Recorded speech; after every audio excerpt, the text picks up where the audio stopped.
Hello বন্ধুরা, আমি মাম্পি আর নতুন একটি ভিডিওতে তোমাদেরকে অনেক অনেক ওয়েলকাম। আশা করি সবাই ভালো আছো। আমি তো অনেক অনেক ভালো আছি।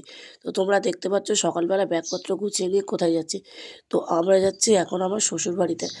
আর হঠাৎ করে কারণ কোনো প্ল্যানিং ছাড়াই চলে যাচ্ছি, কারণ ওর বাবা চলে যাচ্ছিলো বাড়িতে, সেই জন্য আমার ছেলে খুব কান্না করছিল যে যাবো বাড়িতে। তো সেই কারণে ভাবলাম যাই ঘুরে আসি।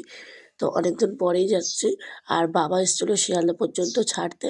তোমরা বুঝতেই পারছো ট্রেনে অনেকটাই ভিড় ছিল, কারণ আমাদের টাইম ছিল 12:40-এ আর আমরা সেখানে ট্রেনটা ধরেছি 12:42-এ। একদমই সিট ছিল না। তো অনেক কষ্ট করে দেখো আমার ছেলে এরকম বাঙ্কারে উঠে গিয়েছিলো, আর আমি অনেকটাই দেরিতে এরকম একটা জানলার ধারে সিট পেয়েছি।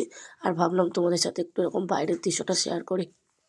তো ট্রেনে বসে থাকতে থাকতে আর ভালো লাগছে না, তো ফাইনালি নেমে পড়লাম মানে স্টেশনে। তো এখন আমরা বহরমপুর স্টেশনে নেমে পড়েছি।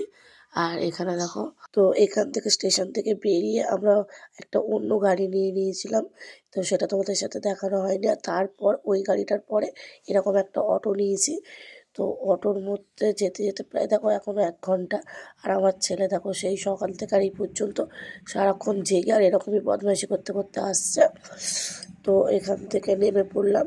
নেমে এবার ঘাট পাড়ানো মানে নদী পাড়ানো। তো এখান থেকে সেটাই যাচ্ছে দেখো।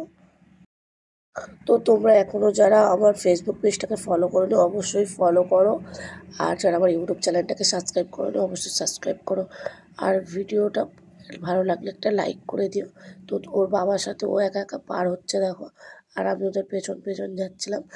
তো আজকে ভিডিওটা এই পর্যন্ত। ফাইনালি বাড়িতে চলে এসেছিলাম। দেখা হবে নেক্সট একটা ব্লগে। চলো টাটা।